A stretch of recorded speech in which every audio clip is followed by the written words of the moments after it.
Bismillahir Rahmanir Rahim. Alhamdulillahi Rabbil Alameen. Wassalatu wassalamu ala Rasulihil Kareem. Amma ba'd, brothers and sisters. It's been a while since I made any videos regarding the issue of the attributes of Allah subhanahu wa ta'ala. I got a bit of time today, so a small little idea came to mind. Why don't we look at one tafsir and we go through the tafsir and see all the different places where the attributes have been discussed and what the mufassirin have actually said in regards to the attributes of Allah subhanahu wa ta'ala. Have they supported our aqidah and our ideology, which is that you negate the literal meaning and you leave the meaning to Allah subhanahu wa ta'ala? You obviously accept that there is a meaning, but you leave that and assign that meaning to Allah subhanahu wa ta'ala, and you also negate the takyif or the kayf, the form. So what came to mind was, well, which tafsir should we start with? There are many tafsirs, hundreds, rather thousands of tafsirs. So I thought to myself, well, a very good tafsir, which is very prominent, and even I would say the general public, they are aware of, they continuously hear references to this tafsir, which is tafsir of Ibn Kathir rahimahullah. So I thought to myself, I flipped through, and the first verse that I came to was the verse of Surah Al-A'raf in the 8th juz, and it's verse 54. So in verse 54, the Quran states, "Inna rabbakumullahu alladhi khalaqa as-samawati wal arda fi sittati ayyamin thumma istawa 'ala al-'arsh." So here you can see that there's obviously going to be a small, brief or lengthy discussion regarding this attribute or of istiwa 'ala al-'arsh. So the verse is, "Inna rabbakumullahu alladhi," that verily indeed your Lord is the one who has created the heavens and the earth, the skies and the earth, fi sittati ayyamin, within 6 days, ثُمَّ اسْتَوَى عَلَى الْعَرْشِ, and then what happened was istiwa عَلى الْعَرْشِ, ثُمَّ اسْتَوَى عَلى الْعَرْشِ. Okay, under this tafsir, this is the tafsir by the way, under this verse, Imam Ibn Kathir rahimahullah, look what he says. He says, فَلِلنَّاسِ فِي هَذَا الْمَقَامِ مَقَالَاتٌ كَثِيرَةٌ جِدًّا. He says, at this juncture, there are many different opinions and much has been said in regards to basically istiwa ala al-arsh. Then he says, لَيْسَ هَذَا مَوْضِعَ بَسْطِهَا. But this really isn't the place to expand on this issue. He says, وَإِنَّمَا نَسْلُكُ فِي هَذَا الْمَقَامِ مَذْهَبَ السَّلَفِ الصَّالِحِ. He said, rather, we are going to walk the path in this issue upon the path of the Salaf al-Salih. Who are they? He says, Malikin wal-Awza'i wal-Thawri wal-Layth bin Sa'd wal-Shafi'i wa-Ahmad wa-Ishaq bin Rahway wa-ghayrihim min a'immat al-Muslimin qadiman wa hadithan. He said, who are these people? So he mentions Imam Malik, Imam al-Awza'i, Imam Sufyan al-Thawri, Layth bin Sa'd, al-Shafi'i, Imam Ahmad ibn Hanbal. He says Ishaq ibn Rahway or Rahuya. And then he says وَغَيْرِهِمْ, and also others from amongst the great scholars of this ummah, whether they are early or late. Now he gives their stance, and listen to this. Oh, you Salafis, boxheads, listen to this very clearly. Look at the word he uses, exactly what we say. Not what you say, exactly what we say. He says, وَهُوَ إِمْرَارُهَا كَمَا جَاءَتْ مِنْ غَيْرِ تَكْيِيفٍ وَلَا تَشْبِيهٍ وَلَا تَعْطِيلٍ. He says, you pass over these verses. وَهِيَ إِمْرَارُهَا, you pass over these verses. كَمَا جَاءَتْ, just as they came. So just read them, just go past them. Not what you do, delve into them. Not what you do, start explaining them. Not what you do, start helping people to understand them. No. وَهِيَ إِمْرَارُهَا كَمَا جَاءَتْ, just how they came, just leave them how they are. Don't bother fiddling about with them. Don't bother giving your own interpretations. Don't bother giving anybody's interpretation. or anybody else's explanation, tafsir. وَهِيَ إِمْرَارُهَا كَمَا جَاءَتْ. Look, he says, Allahu Akbar. These words are crucial. مِنْ غَيْرِ تَكْيِيفٍ. Without giving any form. Without giving them any form. And you say that you leave the form to Allah. You don't negate. He is negating form. He is negating the kayfiyah. You accept kayfiyah. You are against Ibn Kathir. Ibn Kathir is refuting you, my brothers. Listen to him very carefully. He says, min ghayri takyifin.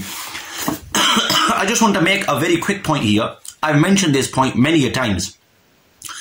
That if you take the literal meaning, by negating the kayfiyah, automatically the literal meaning which you people take, automatically the literal meaning has been negated. So the fact that Ibn Kathir rahimahullah is saying min ghayri takyifin, he is negating the literal meaning. And then look what he says. He says wala tashbihin, and there will be no tashbih. Uthaymeen, in one of the videos that I have actually made, and I have given reference to it, I can't recall it at the moment, he actually accepts that shay'un min at-tashbih, that within the attributes there can be a small amount of resemblance. What is he saying? Wala tashbihin. He's made it nakira. Absolute nothing at all. No tashbih. You say tashbih. Wala tashbihin. Wala ta'tilin. And there will be no ta'til. Then he says, وَالظَّاهِرُ الْمُتَبَادِرِ إِلَىٰ أَذْهَانِ الْمُشَبِّهِينَ مَنْفِيٌّ عَنِ اللَّهِ. Subhanallah. He says, and that which is mutabadir ila dhihn, wa zahirul mutabadir, the apparent meaning which comes to a person's mind, this will be rejected from Allah. Now when you say hand, when you say shin, when you say eye, when you say ears, what meaning immediately comes to your mind? It's the literal meaning. This eye, this ear, this mouth, this face, this hand, that's what comes to your mind. That is what immediately comes to your mind. And he is saying that this is rejected from Allah. You have to reject this. Now when you say the literal meaning, what's the literal meaning? The literal meaning is what I've just told you. So this is Ibn Kathir absolutely smashing your aqidah and telling you that you are wrong. Look, so he says, وَالظَّاهِرُ الْمُتَبَادِرُ إِلَىٰ أَذْهَانِ الْمُشَبِّهِينَ مَنْفِيٌّ عَنِ اللَّهِ لَا يُشْبِهُهُ شَيْءٌ مِّنْ خَلْقِهِ. Nothing from his creation resembles him. If you say you're going to take the literal meaning, then the literal meaning resembles Allah. There is something that is resembling Allah. So you are guilty of tashbih, resembling things to Allah or Allah to his creation. Now look what he says here. He says, بَلِ الْأَمْرُ كَمَا قَالَ الْأَئِمَّةُ مِنْهُمْ نُعَيْمُ بْنُ حَمَّادٍ الْخُزَاعِيُّ شيخ البخاري قال مَنْ شَبَّهَ اللَّهَ بِخَلْقِهِ كَفَرَ. Look what he says. He says, this is just as the imams of this ummah have said. And then he gives a quote of the sheikh, the ustad of Imam al-Bukhari rahimahullah, whose name was Nu'aym ibn Hammad. He says, Man shabbaha Allah bi khalqihi kafara. That individual who resembles Allah subhanahu wa ta'ala with his creation, he has committed kufr. And I have given you this reference before. I just mentioned it earlier and before on one of the videos. That, what does Uthaymeen say? Shay'un min at-tashbih is permissible. A small amount of tashbih is permissible. Look what he's saying. Man shabbaha Allah bi khalqihi kafara. You tell me, Ibn Kathir, is he on our side or is he upon your side? Open your eyes and think about it. Then he says, وَمَنْ جَحَدَ مَا وَصَفَ اللَّهُ بِهِ نَفْسَهُ فَقَدْ كَفَرَ. And whoever rejects what Allah subhanahu wa ta'ala has described himself with, then he has committed kufr. So yes, when Allah says exactly what the Ash'ari and Maturidiyya say, that you just recite the verses, and by just reciting the verses without delving into the meaning, you have described Allah with what Allah has described himself with. Merely by reciting the verses and leaving the meaning to Allah, you have basically you have refrained from denying what Allah subhanahu wa ta'ala has described himself. So when Salafis say, oh, we describe Allah with what Allah has described himself with. Allah has not described himself with what you lot say. It's what we say. We say istiwa ala al-arsh and we stay there. You delve into the meaning. Allah hasn't given you the meaning. Allah has said those words. Stay to those words. Don't go further than those words. And don't start using your own intellect or anything else. Then after that, look what he says. وَلَيْسَ فِي مَا وَصَفَ اللَّهُ بِهِ نَفْسَهُ وَلَا رَسُولُهُ تَشْبِيهٌ. And then he says anything which Allah has resembled, anything which Allah has described himself with, or the Prophet Muhammad sallallahu alaihi wasallam has described Allah with, there is no tashbih in that. So he is saying there is no tashbih. And Uthaymeen is saying a small amount of tashbih is okay. A small amount of tashbih is okay. Fafham ya ayyuha salafiyya. Try to understand what he is saying.